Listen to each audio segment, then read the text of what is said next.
Hello and welcome to WarrenThornton.com.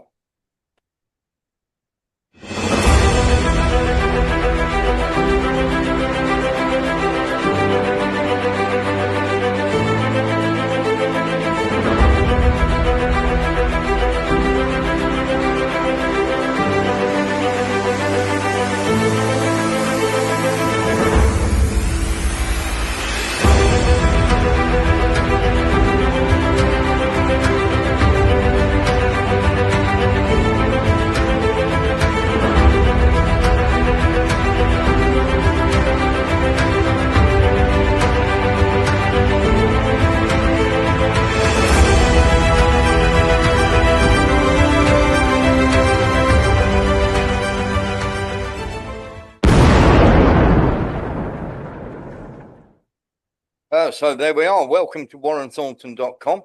Welcome to the daily news show that we have. And of course, it is Tweedy Tuesday. We are joined by Sputnik's journalist, James Tweedy. Hello, James. How are we? I'm good. Thanks, Warren. How are you? Absolutely splendid. A lot better than the people who are stuck in the middle of Pokrovsk, I think.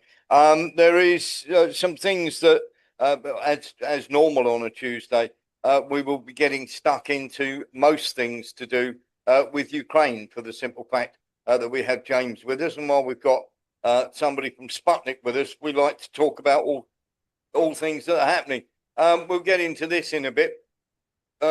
Ukraine being caught doctoring a war crime, basically blowing up civilians. They were caught, and of course they then tried to doctor the video to make it look as though the Russians did it, which was a bit naughty. We're going to get into all of that in a second.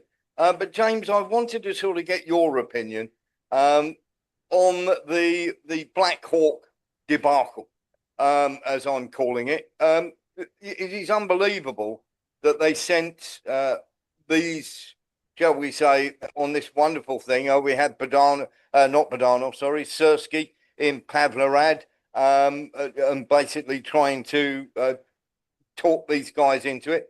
From what we know, there are two helicopters that are landed, shall we say, near the steelworks. We're getting Larry Johnson's turning around and saying there's CIA people in there that they're trying to extract. We're hearing from other sources that the Ukrainians were trying to plant a large flag on the Azov steel factory, because that's basically what they do. They think that propaganda, shall we say, that there's all sorts of crazy things going on here. What's your take on this? Why did they do it, first of all? I don't really know. I'm not sure exactly what it was supposed to achieve. I mean, they landed about a dozen men, and the Russians said that they killed all of them. Well, they killed 11 men, all 11, they say. So, but what was sending in 11 men supposed to do? I mean, I don't buy the idea that there were CIA agents on the front line. No. I mean, if they were, they'd be in Kiev or something. But, but Larry Johnson likes his CIA. Right. So it's a strange one. Maybe it was like you say, like some kind of propaganda effort, to try and get it done. I think that's Kirill Budinov, or Kirillo, or however you say his name. Yeah. Kirillo Budinov in the picture, who's the head of the military intelligence. I don't know. It's bizarre. Okay. Maybe they were trying to take a couple of prisoners, and get away with it or something, in the helicopter. Yeah. I'm going to come out with a statement that I made today. It's quite a long one, so I do apologise you having to wait, Mark Breckle. But let's let Mark Breckle talk first. Mark Breckle. Well, basically, there's a fuel station just on the outskirts of Pokrovsk. They were trying to get to that. When they were trying to rescue some NATO drone people, then some Russians were saying, well, they're going to fly into Pokrovsk, save it, and then end up in Crimea. So yeah, of course. There's been quite a lot of different theories, but Yeah. Strategically, no sense whatsoever. Here's what I have. So the Black Hawk rescue narrative. There are many out there saying that the two efforts in Pecos was some heroic rescue mission to rescue some high-ranking general, or indeed two very important CIA operatives, and indeed because the real reason may be utterly unfathomable to normal human beings. This may well be a narrative that Ukraine ultimately put out to justify these two harebrained schemes. Now, the truth, I believe, is far more chilling and far more disturbing than most people can possibly fathom. It is also one that no one in the West ultimately wants to admit or to have you realise. Indeed, you may still not be able to accept the uncomfortable truth and may opt for a wild conspiracy theory as a comfort blanket. So the facts of the two failures are very straightforward. Ukraine's sources claim the operation was to disrupt enemy positions, clear strongholds and restore supply lines. This is nonsense and shows the reason, and shows, shall we say, the reason for the operations is even something they wish to conceal. The first mission, which was launched on the night of the 28th of October, dropped 11 GUR commandos in an open field northwest of Pokrovsk Industrial Zone, or rather the steel factory. The video showed troops disembarking and fanning out rapidly. Insertion, shall we say, was then, shall we say, key to doing this, and of course the insertion was of course going to clear out absolutely everyone and everything.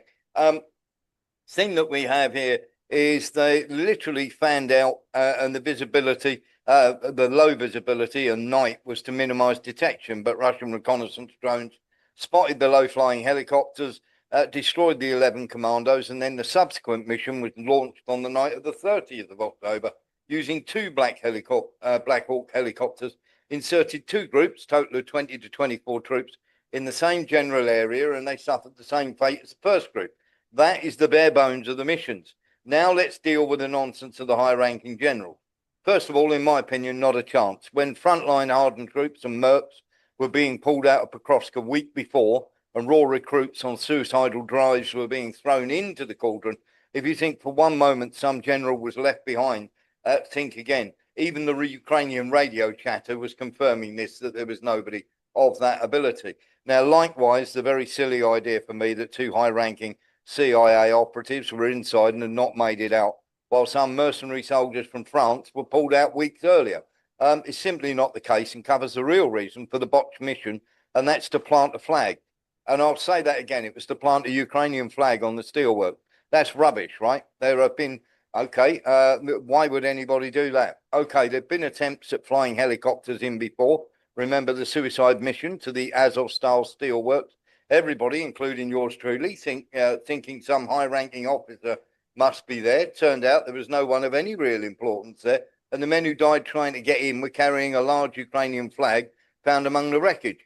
Now, the Ukrainians have form on this before, sending a suicidal dinghy to plant a flag in areas already secured by the Russians, killing 3 drone operators just to blow up the flag that was actually on the steelworks in Pokrovsk. In fact, there have been at least 3 instances of this before. There is also the fact that they were dropped in the area of the steelworks. Remember, the PR battle is vitally important to Ukraine and those in the West. Look at how we are bravely holding out against the Russian hordes. It's not just a flag, it's a $10 billion flag. Look at this. If we only had more money, more weapons, look, our guys will not quit when 99% have headed for the hills already. It's a vastly unpopular war. You have to sell, sell, sell. And when your narrative does not fit the facts, you have to convince your backers it is worth it. It's not just money the flag represents, it's also an article of faith of the overwhelming belief in the cause. Unless you're a fanatic or have seen them in action, your mind cannot fathom the simplicity or the madness of these people. Let me give you some clues to what I'm saying. They pay for a vast army of bots and online trolls to shut down anybody disagreeing with the narrative. 11 years they've carried out slaughtering and ethnic cleansing. These are people who use schools and hospitals to fire from while holding people as human shields. Okay? These are people who sexually assault women and before killing them carve a swastika on their chests and leave them in basements, who booby-trap water pumps with mines when they leave, who execute villagers as they abandon the areas, who throw grenades down cellars at civilians, who execute villagers walking home, who use POWs for drone killing hunting practice. who have a website dedicated to killing journalists and anyone speaking out.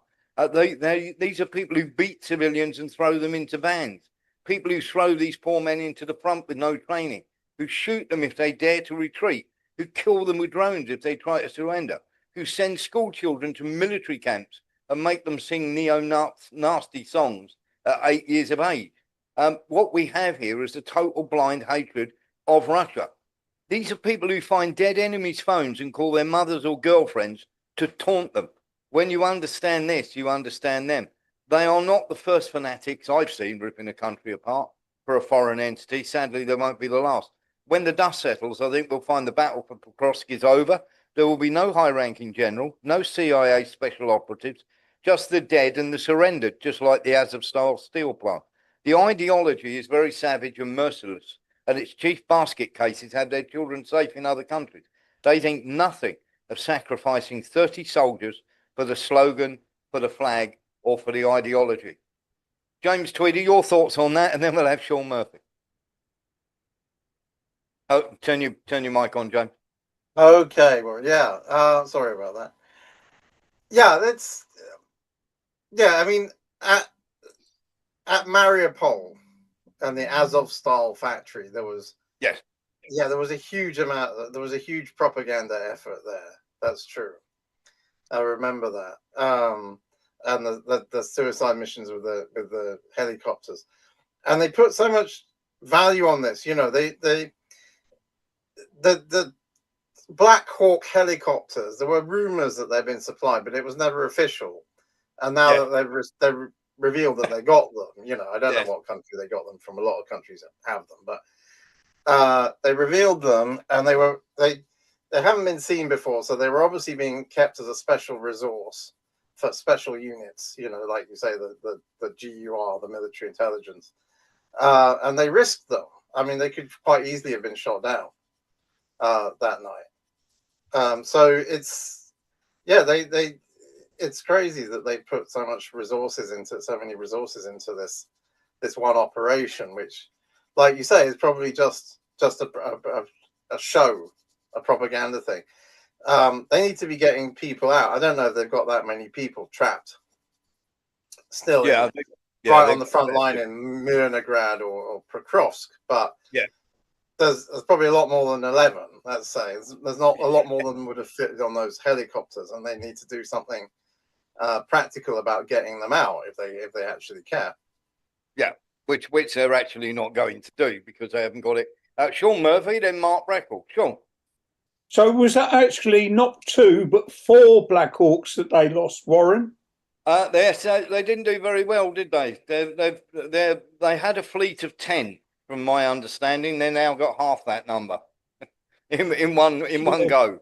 So that's a bit stupid, doesn't it? To be honest, rather clever. Because your Black Hawk is going to almost be an infantry workhorse, isn't it?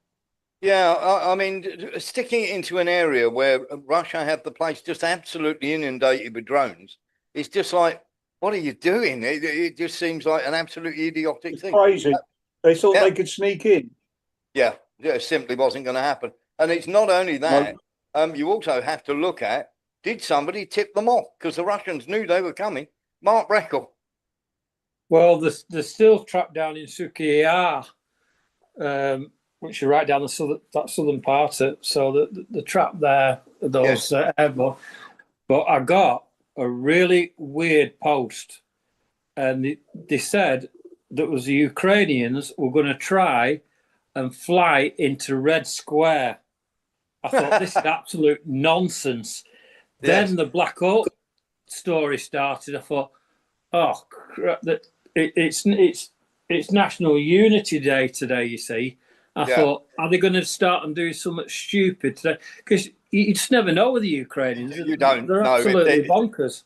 If they'll sacrifice 30 people for a flag, this is the area that Mark is talking about, Suky Yar down here. This is to the south of Minorad and Pokrovsk. James, the situation in there, our understanding is quite a few have got out, quite a few have got killed going out, and we've got tons and tons of videos to show you on this. The situation on this is looking really, really grim for the people who are in there, because of course Zelensky, God bless him, he's turning around, and of course Sersky and everybody else is turning around and saying that the situation is utterly under control and there's nothing at all to worry about. James, you need to turn your mic on, buddy. Yeah, sorry. They always say that, and then there's this other thing that people have commented on quite a lot, that Zelensky turns up to places just before the Russians capture them. You know, he turns up and gets a photo in front of. They have this habit of putting large concrete signs with, you know, like concrete steles, they call them, of the name of the settlement, you know, the name of the town. And then he'll turn up and get his photo taken in front of it, you know, take a selfie and then disappear. And then 2 weeks later or a month later, the Russians capture the place. It's like the kiss of death. Yes. And so he's done all that. Yeah. I mean, it's like so many things, you know, they're going to say, oh, it will hold, it's holding. And then they'll say, oh, well, you know, we pull everyone out, and, you know, the Russians took loads of casualties and it didn't really matter anyway, and all this sort of thing. So it's an interesting thing here that he actually turns around and says that they're preparing revenge rather than actually relieving the city. That sort of tells you where the mindset is, James. Yeah, I mean, I think, you know, there's this, the 2023 offensive was launched right after the Russian army captured Bakhmut, or Artyomovsk, as they call it. And they waited for that to happen. And then part of it was, you know, that one of the reasons it failed was that they decided that the Ukrainians decided that for propaganda reasons, they were going to try and take back the city or part of it anyway, or some villages around it. And so, you know, it's possible that they are going to launch some sort of counteroffensive, but I don't think it will be very big at this point. I've got my doubts about how much equipment they've got left. You know what I mean? Yeah. So we'll see. We'll see. It would be interesting if they did. You know, it would hasten the end. To be honest, that's the likelihood. There's a danger that if they start offensive now, they're just going to use up reserves of men and material. You know, equipment, tanks, guns, whatever, that they're going to lose in those offensives, and then it's going to get closer and closer to the point where they're going to have to start making a peace deal. Yeah, absolutely. Mark Reckle. Where's the counter-offensive going to be? What they're going to do? Throw rocks at them? I think so. But they've got the wonder weapon coming, haven't they? They've got. Oh, they got the flamingo. That's all right then. They've got flamingos too. They can, and that's a rare bird indeed. Sean Murphy. Yeah, it's Zelensky looks very much like Adolf Hitler in the last throes of the attack on Berlin. Yes, where he's there going push here, push there. He thinks he's got all these troops and he's got all this defence. And in actual fact, it's the same as with the German Wehrmacht at the end of the Second World War. They had absolutely bugger all except old men and boys. Yes, I think it's one of those. SJ is saying a flamingo has escaped in Cornwall. I think it's probably been sent over by the British as part and parcel of the next package, along with the Storm Shadows. James Tweedy, sending more Storm Shadows over.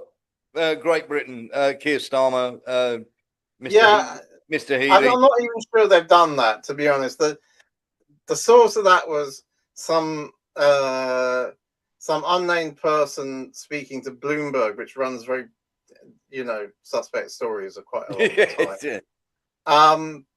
About all sorts of things, not just about the war, about all sorts of things. They run very weird stories, and you kind of, you know, if you know anything about the subject, you know that they're talking rubbish. And anyway, then it's, of course, it's immediately repeated by all the kind of sock puppet news websites that are run by US aid, right? Yes. All the Ukrainian news websites that are out there. That anytime you search for something from about Ukraine, you get all these sites coming up, and they're all publishing the exact same story. You know, it's like it's almost written by the same person. Here's the Bloomberg article you are referring to. Yeah. Okay. And then we probably did give them a lot, maybe about 200 or something. Yeah. Of those, but there's only ever been about 1,500 made, and they you know, some of them were bought by the UK and some of them were bought by France, and I don't suppose the rate of production is very high on them either, and I don't know whether they're going to get a significant number to send, and frankly, the government hasn't announced it. And they've sent them before, so why would they not announce that they were sending more? They usually boast. They usually boast about these things. Yeah. So I don't think that happened. Absolutely. Mark Breckle. Well, again, they keep bringing this narrative. They're going to hit the Crimean Bridge again. They're obsessed with that, aren't they? Yeah, they seem to love it in bridges and trains, and but nothing of military value. Yes, lots of people do. I mean, you get lots of it where they go, Crimea is, Crimea is Ukraine. Well, it's obviously not, because the Russians have been sitting on it for ages. And just to clear up something, just in case you didn't know, people go, oh, Russia started this when they annexed Crimea. Russia annexed Crimea 5 days after the USA overthrew the democratically elected government of Ukraine, just to put that straight for the record. James, let's have a little look then, because you were saying about lots of where they're going to get the equipment from. Here's a video from Zaporizhia, the Zaporizhia region, and it's being hit very, very hard by the Russians at the moment.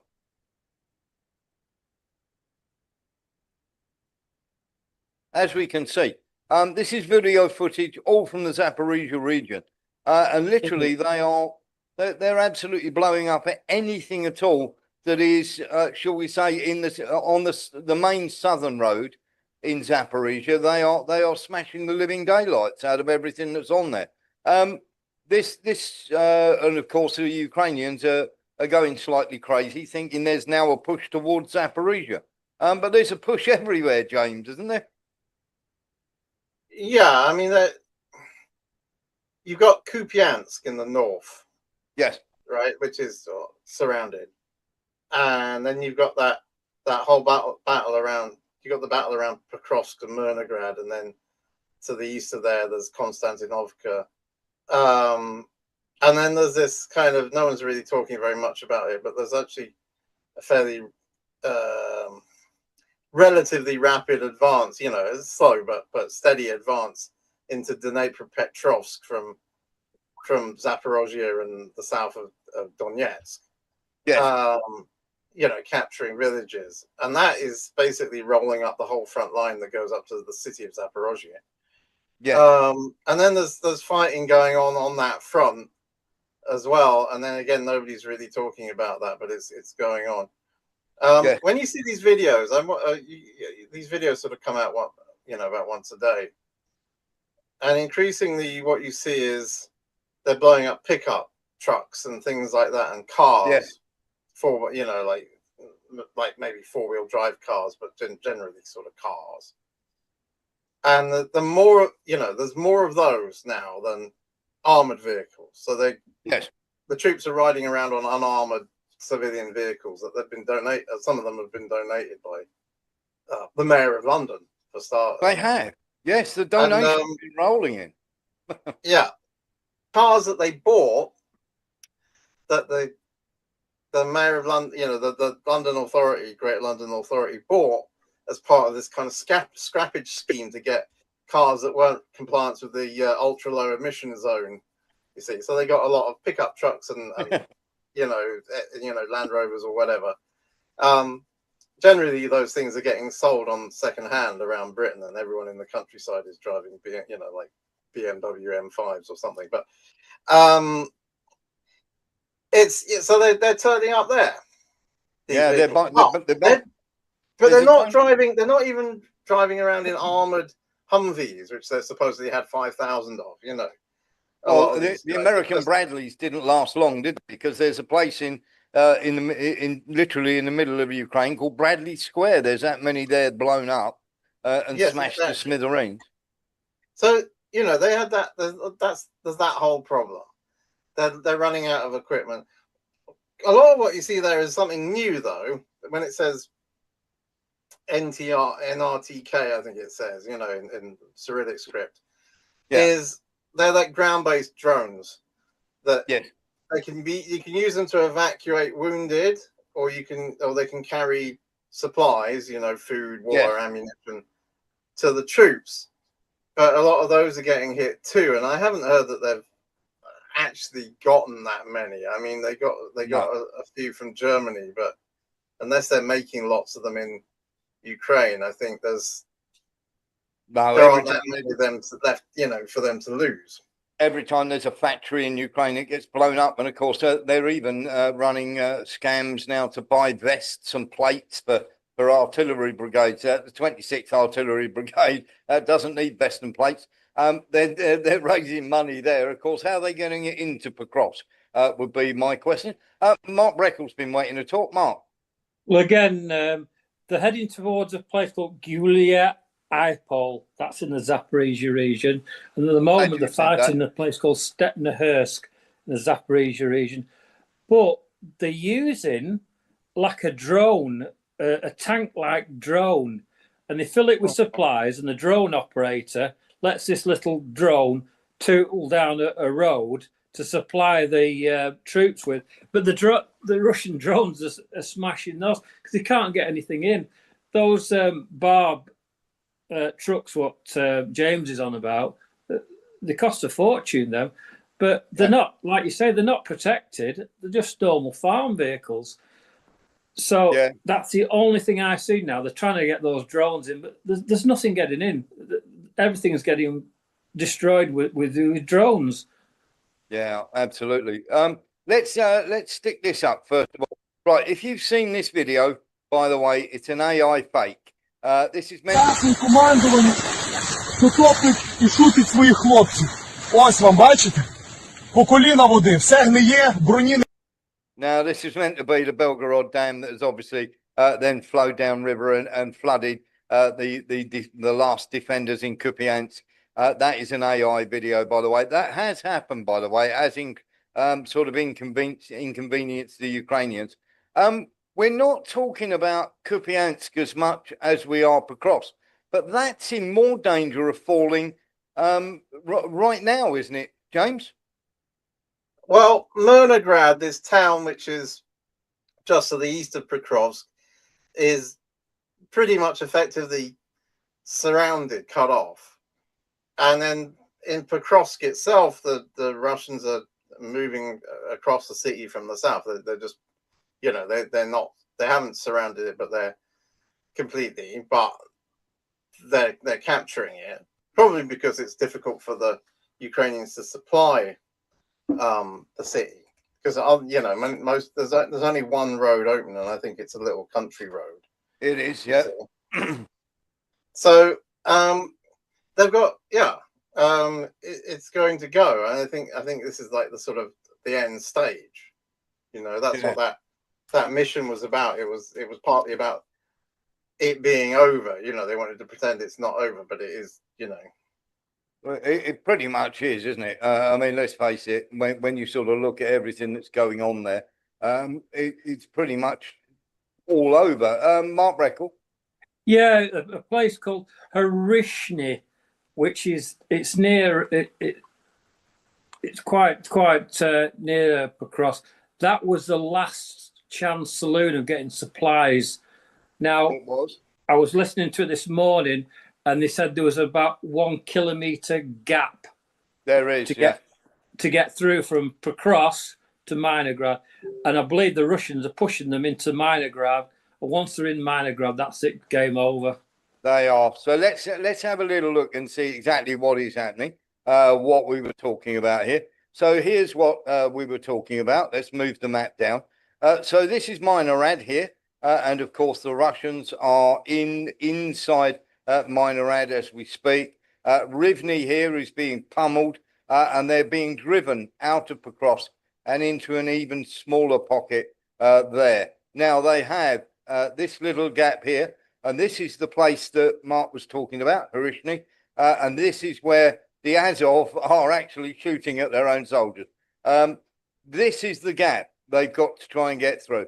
There are high rises here and here that they are trying to clear, but this is the gap basically that they're all trying to get out along. So they're diving along this road and then trying to make a bolt across these fields because there's nowhere else to go. And of course, if they go to the south, most of the ones who are surrendering are moving towards the south because they're trying to get out of the range of their own drones, which of course do not like them surrendering.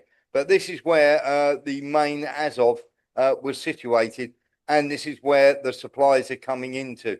The other thing we had, James Tweedy, was a lot of nonsense about this is not a brilliant hub or anything like that. But this railway line was a major hub when all the battles were going on, you know, in various places, places like Mykolaiv and various other places as well. Adiivka, many of these places, as I say, on this Russian, or should we say this Ukrainian railway route, this was a huge logistical place for dropping off supplies, James.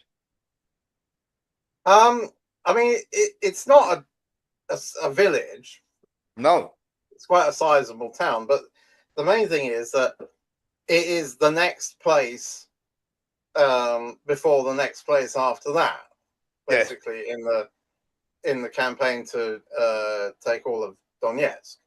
Yes. So from there, they're quite likely to push north and then get very close to Kramatorsk and Slavyansk, which are the biggest city, you know, the last two big cities in Donetsk that the Ukrainian army control.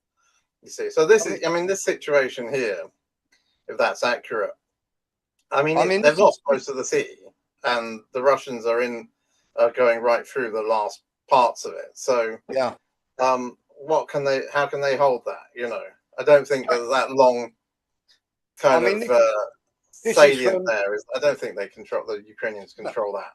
No, I mean this is Ukraine's #1 German fan here, and if he's saying 85% of the city's gone, then pretty much there we are. Mark Breckle. 95% of Pokrovsk is gone, but the next route they'll be trying to get up to Dobropilya. That'll be the main one where the Russians will take that, and I presume they'll start going more nearer to Kharkiv then when Poltavka they reach there, and Shakahov. So that's going to be the new venture. Let's have a talk about that then, because obviously we had this area up here. Then once they get up, let's just zoom out a little bit. Once they get a punch up through there, then we've got a real problem. It is a massive problem if they manage to punch through. It's around here, James. That's the last line of their massive defences. They've got quite a few there, but that's the last line as literally as Mark was saying there. And then we get to Slavyansk, and then we get to Kramatorsk, Konstantinivka. This area already, they're inside Konstantinivka. There are battles going on for that at the moment. And once they shut this crossroads off, which it looks like they're going to do, then we've got a problem there as well.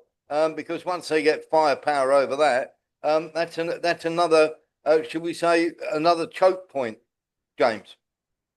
Yeah. The trend is there, you know, and it doesn't show any sign of reversing. You know, the Ukrainian army keeps taking losses, and it keeps losing ground, and the Russians keep advancing, and they don't seem to be in any hurry. No. And they probably got a plan to keep fighting the war for another couple of years, so they know what they're doing. Yes. And yeah, so and it will go on, and that, you know, they're not that bothered. You know, they're not in a hurry to make peace. You know, unless it's on their terms.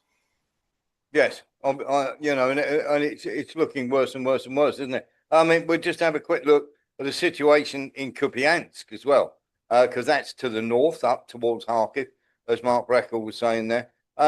When we sort of see this area here, they've taken a bit more of this. They're actually down here and further down here, but they tried to get out along the Oskol River, James, and they've just been picked off. I wanted to ask you about this because this is a crazy thing that the Ukrainians don't seem to learn, is that the Russians do this cauldron and they leave a little road open.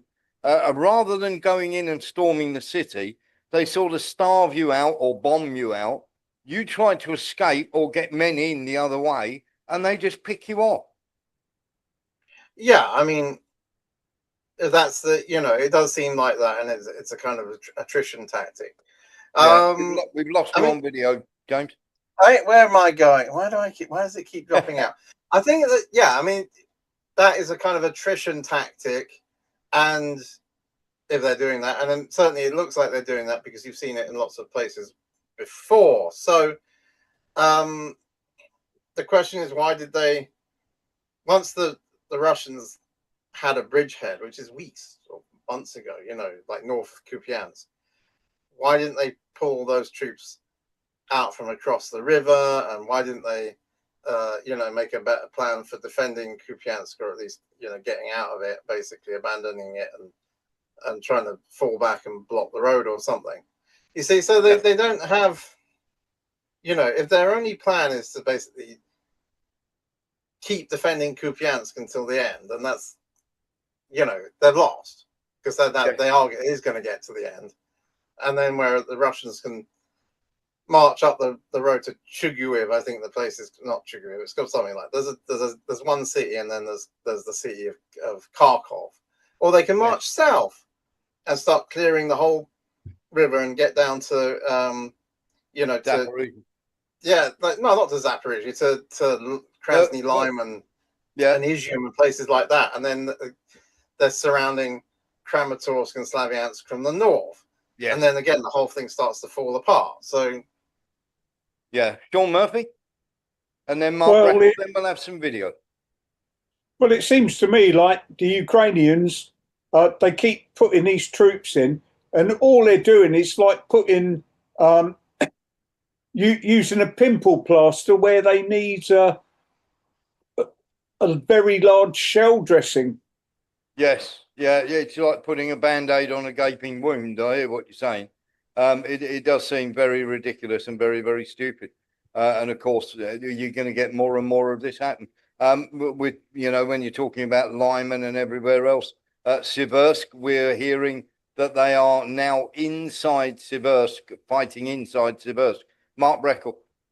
Yeah, James is trying to say it's Chuhuviv, and it's near a place called Pechensky, and that's in the Kharkiv Oblast. It's in that it's on the main drag. The last one is a place called Rohan. Yeah. That is the last settlement, and you're on the outskirts of Kharkiv. Then it's a full road there, Warren. It goes right all the way up. Okay. So let's get. Thank you very much for that. Let's give you some videos then. We after the first hour, because we cannot show you this video before the end of the first hour. So in about 15-20 minutes, we're going to show you a video of a Ukrainian war crime so horrific it will make your stomach turn. This is Dnipro. They've been pounding Dnipro, James Tweedy, as we can see from this. Once again, they're hitting the infrastructure very hard in Dnipro and Odessa.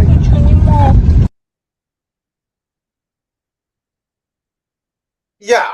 Okay. So there is a general escalation in the war of attacks on power stations and oil refineries and things like that.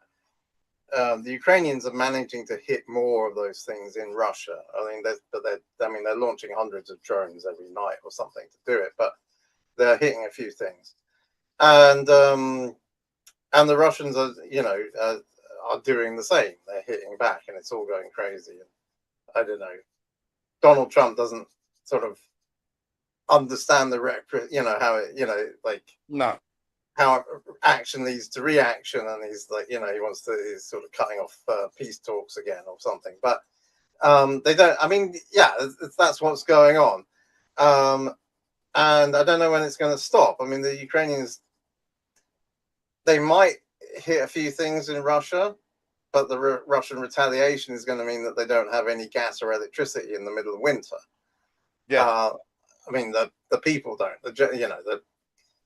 Zelensky has probably got his own generator in his bunker, and he's got power. But and the general staff headquarters has probably got its own electricity supply and its own, little gas heaters in the offices or something. But the ordinary people are not going to be very warm this winter. Yes. Yeah. Thank you very much for that. Let's get a look at this then. So this is Rivne getting hit. This is literally two soldiers trying to hide from drones with obviously heat-seeking capabilities.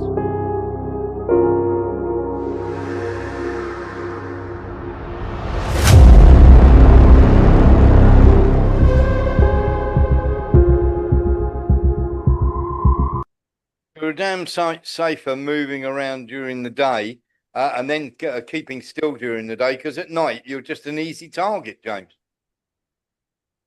Yeah, I don't think the day is particularly safe, but safer, I think. Yeah, but they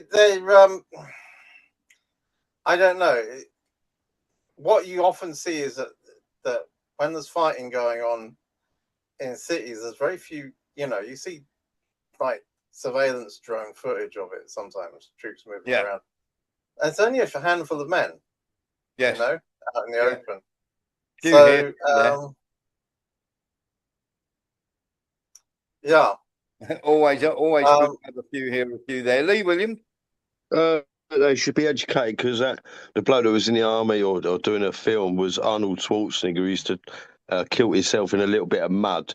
But if not, just jump in one of them rivers that cool them down for the heat seeking. Exactly that. Let's have a look at Krasny Lehman now.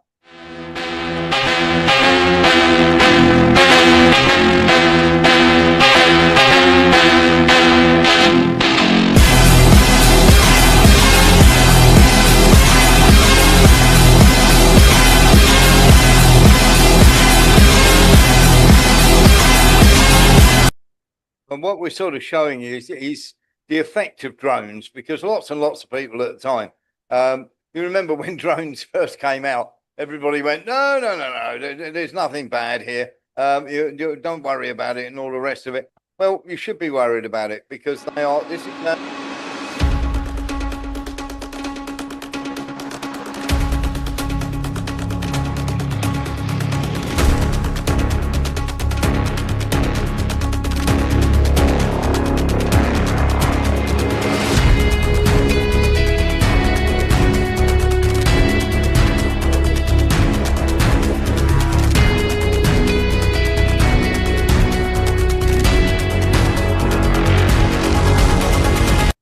So the Russians are already in there and clearing out houses, James.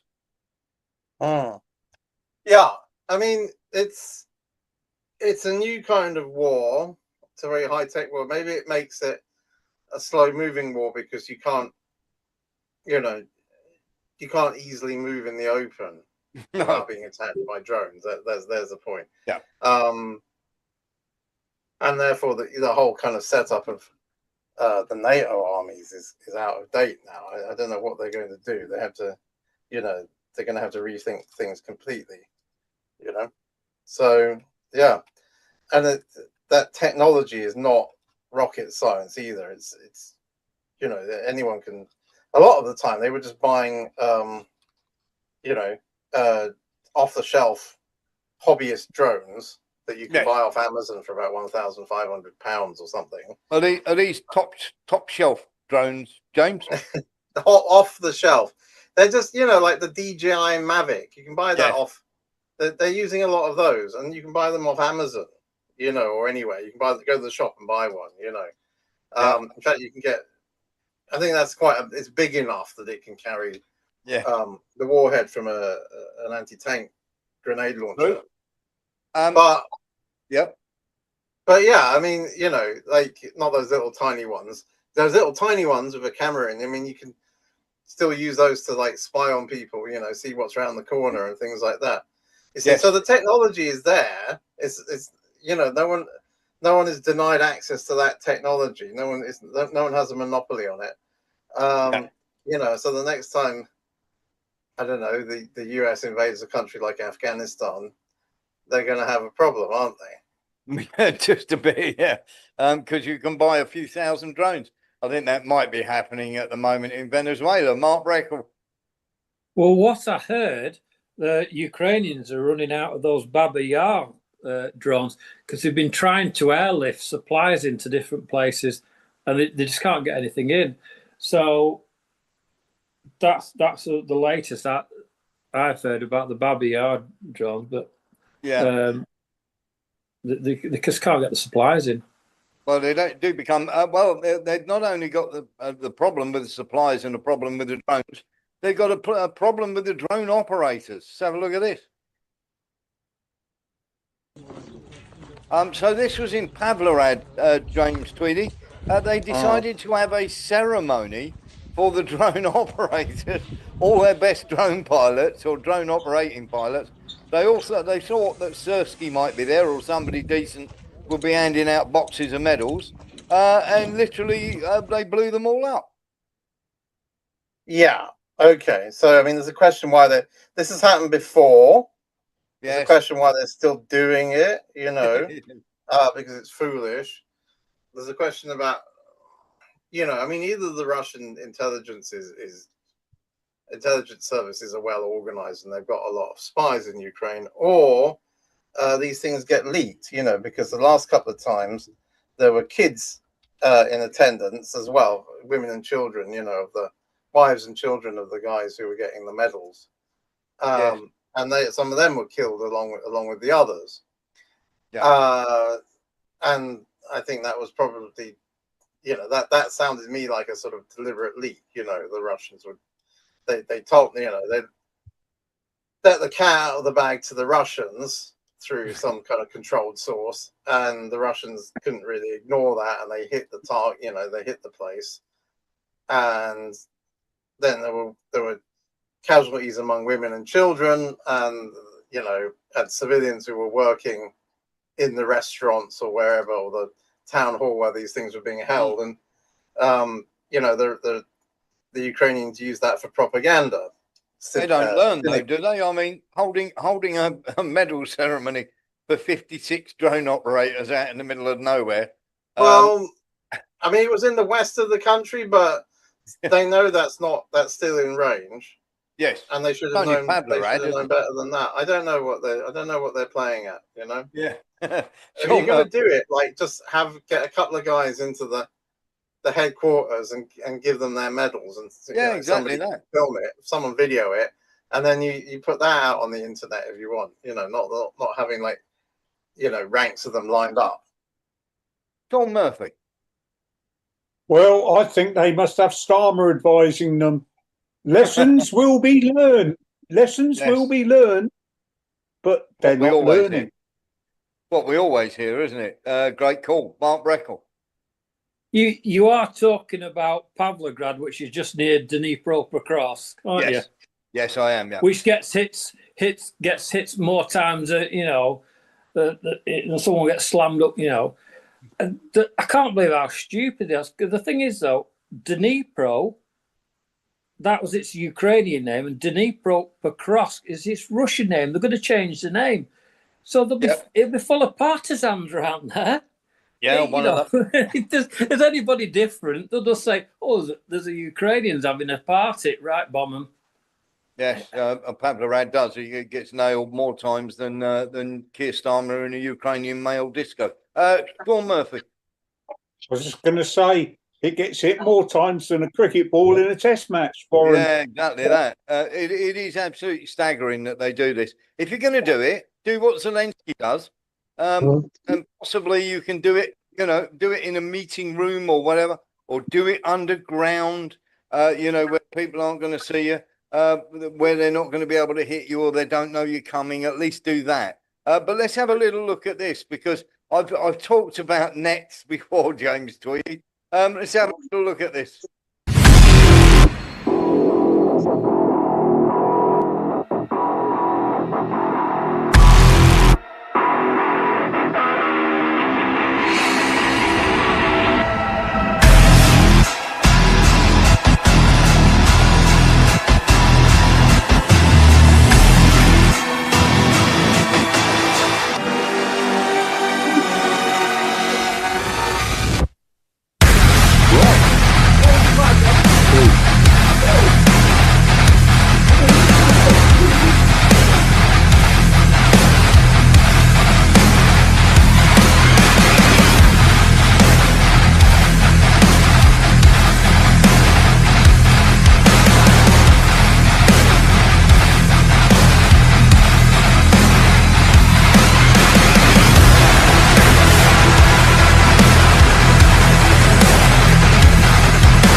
James, the 700 million they spent on these nets, we'll get Andy Edge in a minute.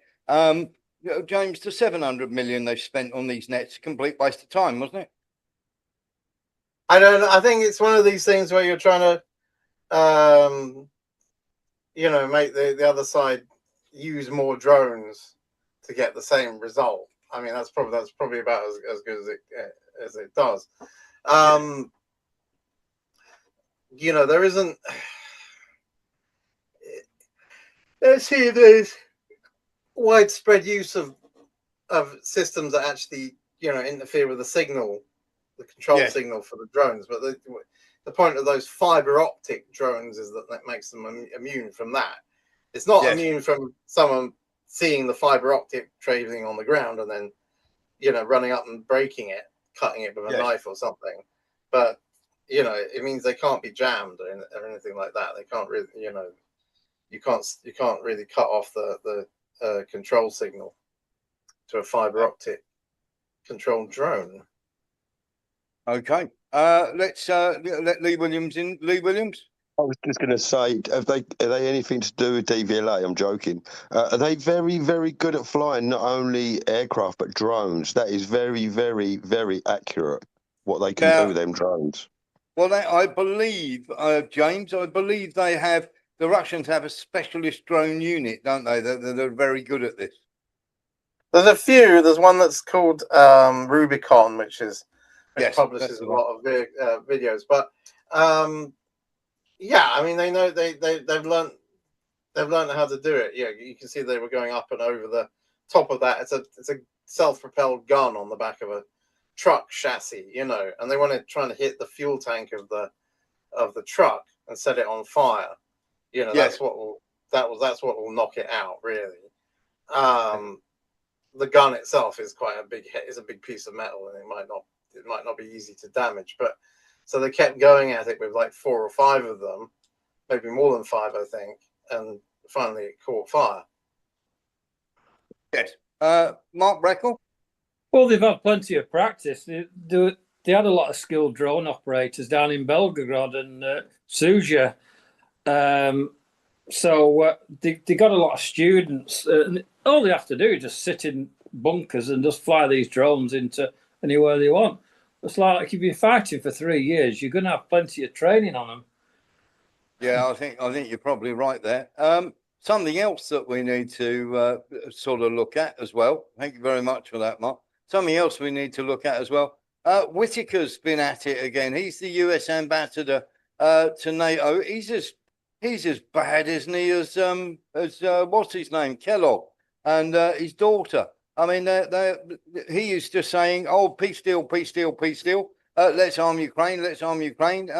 Only viable path forward is through President Trump. Until they start to listen to the Russians, I mean, they've only listened to them on the NATO. They haven't listened to them on the demilitarization or the denazification. Okay, they're still in this whole thing of they just want to they want to get a peace deal that just ends it without any kind of resolution of the problems, the underlying problems. You know, I mean, apparently, according to the speculation, you know, the rumors that are going around that are getting published in the press, which are not, you know, hard facts. They didn't like the fact that the US government didn't like the Russian demand that Ukraine not join NATO. And I mean, what have they been talking about then? What's all this been about for 4 years, almost 4 years? You know, they must know that. They must realize that. I thought they'd actually conceded that. I thought they had to, but there we go. Yeah, so I don't know. I mean, of course, people are briefing. People who are losing the argument are briefing to the press with all this stuff. You know, I don't know exactly what's going on with this. Donald Trump is playing games. I don't know. I guess it's how he thinks he gets. It's a very silly game to be playing. You know, he plays games and he sort of blows hot and cold, and then he threatens people, and then he's like offers them something. You know, but that's not going to work with people who are actually fighting a war. You know. Actually doing it. Get yourselves ready for some really horrific videos. That is the end of the first hour. Thank you for watching the show. If you want to see the rest of it and what is going on, please come across to warrenthornton.com.